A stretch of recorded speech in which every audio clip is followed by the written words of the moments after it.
Welcome back to another episode of the Elite Real Estate Leaders Podcast. And I'm actually inviting someone we've already spoken to, Dave Panozzo. He was on our show last time. Welcome, Dave. Thanks again for coming back.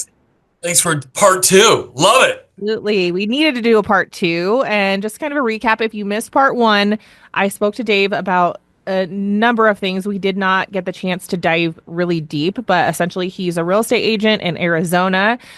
He runs a team with his wife, and they have a wonderful story of how they got into real estate. So definitely go and listen to that story. But we talked about running a team. We talked about leadership. We talked about mentorship. Talked about the type of clients that he serves in his community, and basically went into a little bit of the habits of a leader and a successful person. So that's kind of what we're going to dive back into now. Some really interesting stuff. What I want to start with first is when you're bringing someone on your team, Dave, what type of person is the most ideal person that you feel to welcome to your team and just real estate in general? Sure. I look at, and again, I see the good in everybody, right? I think everyone has potential to be a rock star. And so one of my biggest things is bringing the energy and the effort is all on them. Like they have to bring 100% energy and effort, period, the end. I do the rest. And what happens is, oh yeah, no problem, Dave, no problem, no problem. And then after a month or after 2 months, it starts to settle in. And I find that they're not putting forth the energy or they're not putting forth the effort. And it's like, I have to remind them that.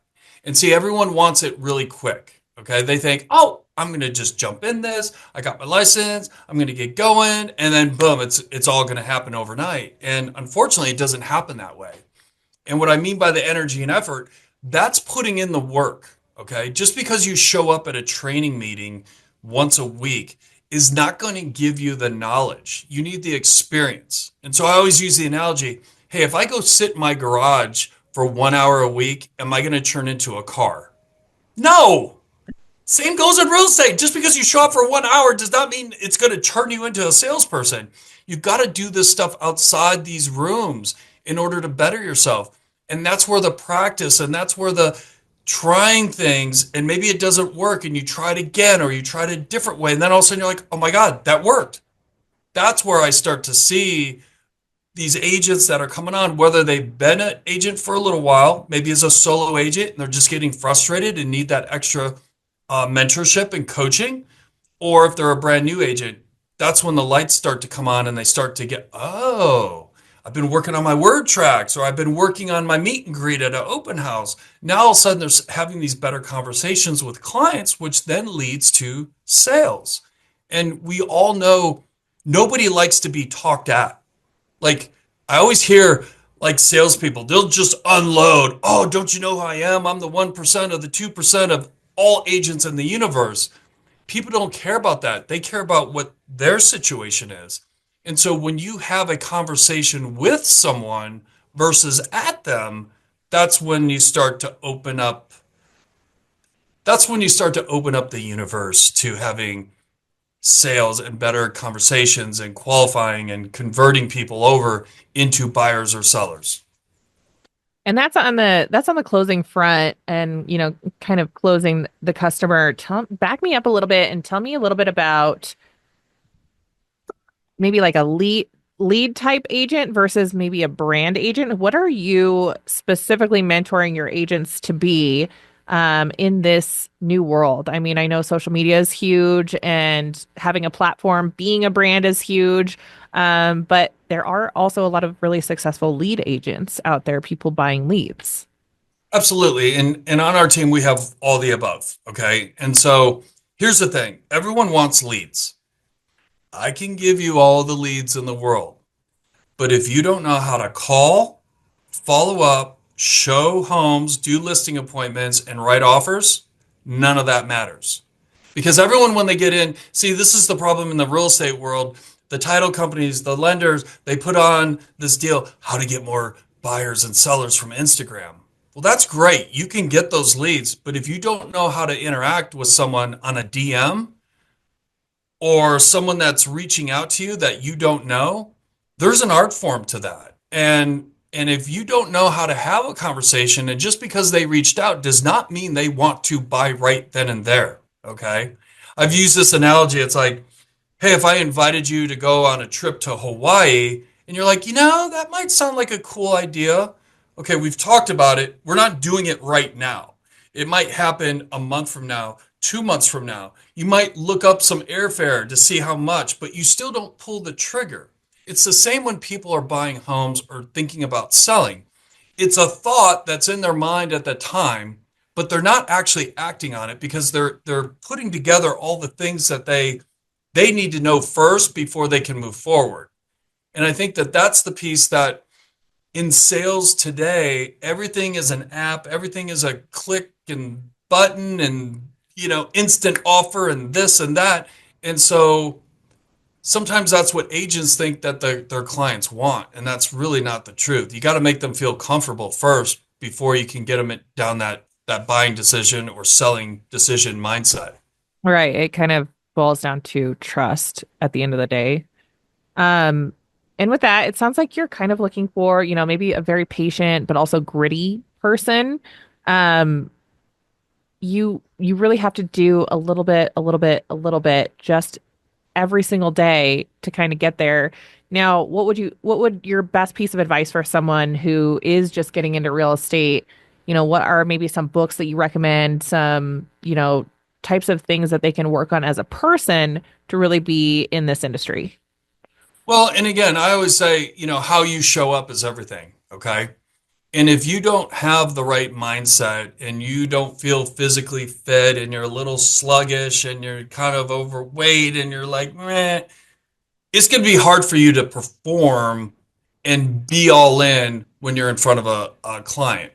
And so that's where I feel the self development side of things, you really have to go all in on yourself.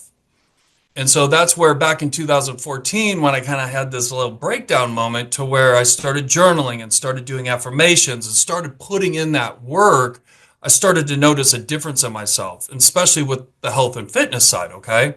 But again, like with agents that are first getting started, you have to immerse yourself. This is not a job where you clock in and your boss says, go do these 5 things and you get paid at the end of the day. It's sales. It's 100% commission. So you get paid what you're worth. That is your scorecard. And I know it gets underneath their skin, but I like to tell them, hey guys, depending upon how good you are, your scorecard is your bank account. So I'd like everyone right now, open up your bank account and I want to see a raise of hands of how many people feel good about their bank account. Oh, no one raised their hand? There you go. Got to work harder. It's like, and everyone's skirting around that one piece is the hard work. Everyone's very like hands off. I don't want to get dirty. I don't want to push it. But that's where the big breakthroughs, and that's where I see agents really start to I have a couple people on my team right now that are literally just blossoming into amazing salespeople that stuck with it. I mean, there was a moment there where I didn't think they were going to make it, and then all of a sudden, boom, they started putting the work in and started practicing and started just repetition after repetition. And so there's a couple books that to me are that were game changers for me. Okay, Grant Cardone, 10X Rule, Good one. great, great book. Okay, David Goggins, love that guy to death. Okay, a little hard pill to swallow for some people, but guess what? That's what it takes. Okay, it's you against you. Like you keep buying the BS lies, you keep telling to yourself, where that's where your mind has to be so strong. And I think with David Goggins, he shows people how to get your mind physically fit, right? Tim Grover, another great book. Tim Grover, for those that don't know him, he was Michael Jordan's personal trainer back in the 80s. Well, let me tell you, the stuff that they were doing back in the 80s, everyone said the management team, the trainers, everyone else on the Bulls said you can't do that. Michael Jordan went the complete opposite. And so with nutrition and the way they trained on game days and stuff made Michael Jordan who he is today. Like unbelievable player, right? And so even at Michael's peak of his career, he was still putting in the work and still practicing and still taking all those shots. Like people don't realize what the ultra successful people do behind the scenes. They just think they're successful, which Well, is nuts. we did go through that in our last episode too, where we talked about some of your failures. So after you're done with your list, I do want to get into some of your failures so everyone understands like you're not an overnight success either. Oh, like my resume, half the people would cough up blood. And the last one that is really near and dear to me is John Maxwell's leadership Bible. Holy cow. Like taking passages from the Bible and then having a breakdown of like what that means and how you can apply that to your team or your company in today's world. And just it's been very, very impactful for me. Love that. Now, now we'll get into the nitty-gritty now. Sure. You did mention it, so if you didn't get the chance to hear it again, go back and listen to that because I'm gonna have Dave kind of walk us through his journey and how he got here and a little bit deeper. Yeah. So 2005, I got out of the car business. Well, I picked up some bad habits. A lot of drugs and alcohol were being Common used. theme there, though. Let's be honest. Yes, yes. And so I got out of the car business and started flipping houses. And so, when you're a drug addict and an alcoholic and you have time and money, that's a bad combination. And so that next year, like it got really, really bad. And we were at a neighborhood party, and I walked home and got behind the wheel of my truck. I don't know why, because I was a little bit in a blackout stupor. Drove down. I literally totaled my neighbor's car that was sitting in the street. Did a U-turn, came back, parked my car. Next thing you know, the cops are knocking at my door. My daughters were freaking out. Like it was just a horrific, like I thought I was going away forever. And I was hiding in the closet. And so I didn't want to come out. My wife's like, "You have to come out. You have to come out." And by the way, she was over at the party, got the call from my daughter. That I mean, it was just total nightmare. She comes home, she's freaking out. She's like, "The cops want to see you." I'm like, "Nope. I've watched enough episodes of that cops TV show. As soon as I come out, they're gonna arrest me." And like I knew I was done. I come out, the guy puts my driver's license up to my head and goes, "Okay, yep, it's you. I'm going to tell you right now, son, this is your lucky day. Get your shit together." And he let me off the hook because I lived in a gated community. It was not public streets. If it would have been public streets, I would have been arrested and put in jail. So the next morning I woke up. My wife had two phone numbers next to the telephone because back then we really, you still had a landline laying around. She said, "Here's two numbers to two rehabs. You need to make a decision because if you don't, we will." And that day I sat there and literally stared at this phone for like 5 hours because I was still contemplating whether or not if I should make the call. And I finally made the call and went to rehab. And the rest is history. Good for you. That is Yeah. so brave. Honestly, I know so many people who have been in the same position and did not have the courage to help themselves or didn't want to admit that they needed help. So I really commend you in Thank that. you. I I mean, had to surrender. I had to surrender. I mean, it probably the hardest thing I've ever done, the hardest thing I've ever done in my life and it because sounds I like didn't know how it was going to function. you kind of got into fitness. You found your faith again, or just found it in general. So, tell me a little bit about the build up Of, after you got clean and oh, well, rebuilding. here's the thing. Here's the thing. There were no rainbows and unicorns afterwards, okay? Because this is 2006. I'm getting sober. Yeah. But we all know what happened in 2008. Market crash. Yep. We lose our house. we go from a 3,000 square foot house into a two-bedroom condo, all four of us. My daughters at that point, one, they're 10 years difference, and they had to share a room. It's my daughter's, final, high school years and stuff, and now she's having to share a bedroom with her little sister. And back then they were saying, "Oh, well, don't worry about the second mortgages that you have on your homes. They won't come after you." Well, they came after us. We got sued multiple times. I mean, you want to talk about worst case scenarios? It kept hitting us, hitting us. My mom passes away from pancreatic cancer. My wife and I, we got separated and almost divorced. Like all this happened after I was got sober. Hmm. And kept hanging in there, kept hanging in there. And like I said, in 2014 is kind of like when I had this like rebirth, okay, of like, okay, I got my family back together, you know, our heads are on straight, but there was still that one thing that was missing, and it was me stepping up to the plate and being the man that I should be and being the leader of the family. And I just was so sick and tired of all of it that I'm like, shit, I'm looking in the mirror going, it's me because I kept pointing fingers and blaming and all that stuff. And so ever since then, I've gotten very involved in investing in myself and along with my wife. My wife and I, we are not we are not allowed to go to any sort of like events or things of self-help. We go together. And so I would say probably over the last 3 to 5 years, we've spent probably $500,000 on self-development Wow. and invested in ourselves. And I will tell you, this is the part where people are scared to invest in themselves, but they'll go spend a bunch of money on a stupid car that depreciates as soon as they drive off the lot, where investing in yourself can last a lifetime.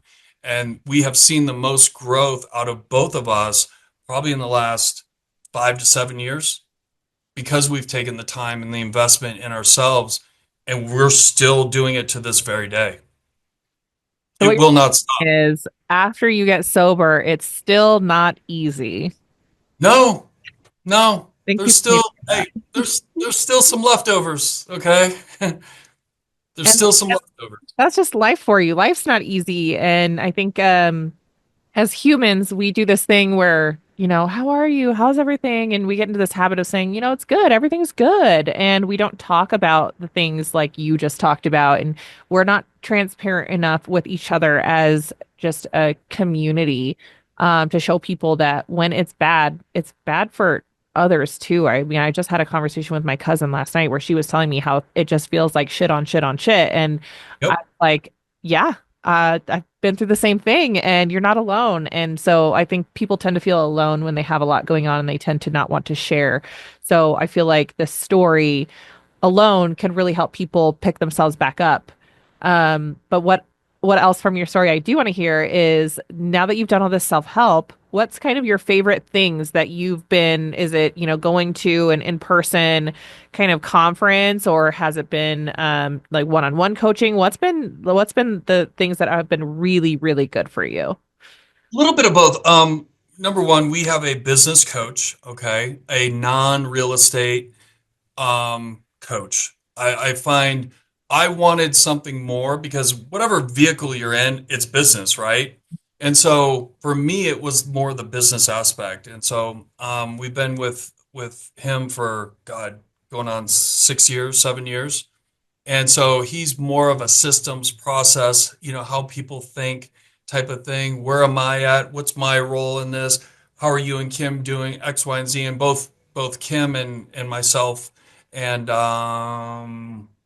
6 or 7 other of my agents also talk with him as well.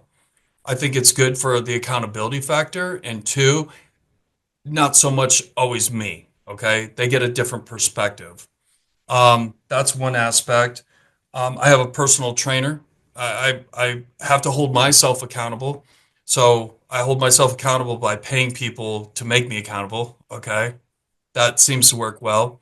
And then I always like to go to some type of event, something either real estate related or something in the self-development space, at least quarterly every year.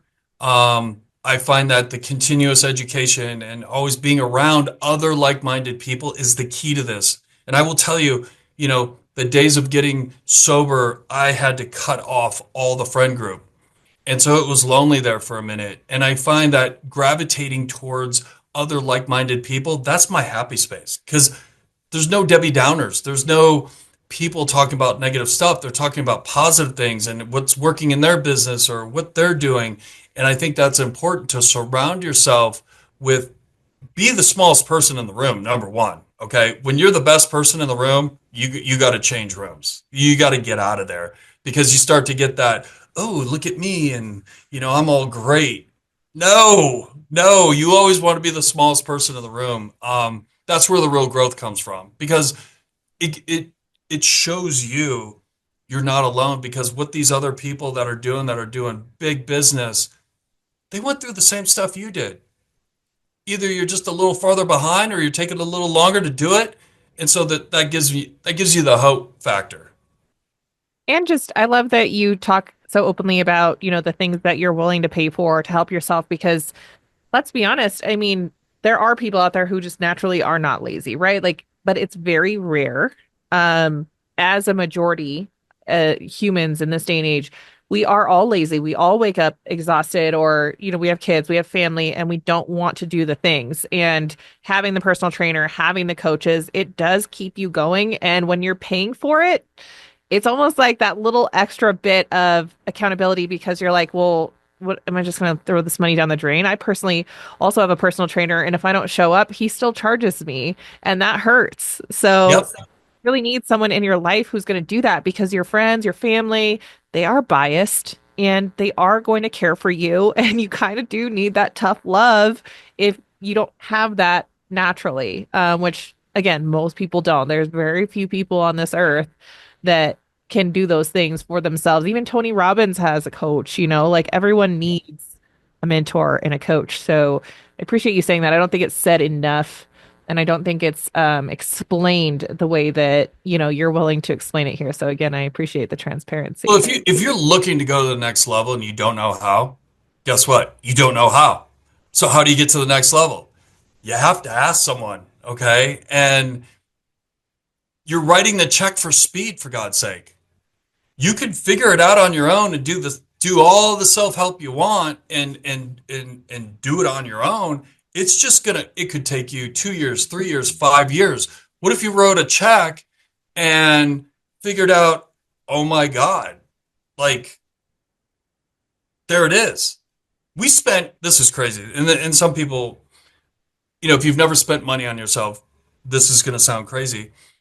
We spent $10,000 for 4 hours, okay, to meet with a gentleman that was doing, he had a hell of a, like, how do you want to say, real estate business, right? And so we were at this point where I'm like, I just need an answer. I just need an answer. Oh, let me go get with this guy. He goes, I charge 10 grand for 4 hours, blah, blah, blah. He showed me around. I met with his team, and then I sat with him and my wife for 1 hour. Literally in the first 10 minutes of talking to him, I could have walked out and got all the value in the world. He showed us one thing that literally put another $65,000 to our bottom line by just making one tweak. Worth all the 65,000 10,000. minus 10,000, that's $55,000 return on it. Okay, I'll do that anytime. Right. Like it, boom. Mhm. Oh my God, 10,000 for 4 hours? That's 2,500 an hour. Yeah, I'll pay it all day long, and that was cheap. So, I love that. There's so many things like that, right? You just have to be willing to ask the questions and be curious. And it goes for the smaller scale too. If you're at a point where you're just needing help becoming a good agent in real estate or being successful in real estate, right? You don't have to jump into being a leader the way that you and your wife did, which I still commend you jumping in the deep end fully. So you're yeah. that type of person. But even if you're just looking to start small, I think that all the points you made are applicable to any size or any point in the journey that you're at. You just have to be willing to ask the questions and get in the right rooms around the right people. Here's the thing. I'm I just turned 57 in December, okay? I literally have a six pack. I'm a grandpa of three unbelievable grandkids. I have two beautiful daughters. My son-in-laws are badasses, okay? Like I've been there. I've been broke. I've been fat, okay? And see the 45 to 55 plus, age frame, I guess, or age gap.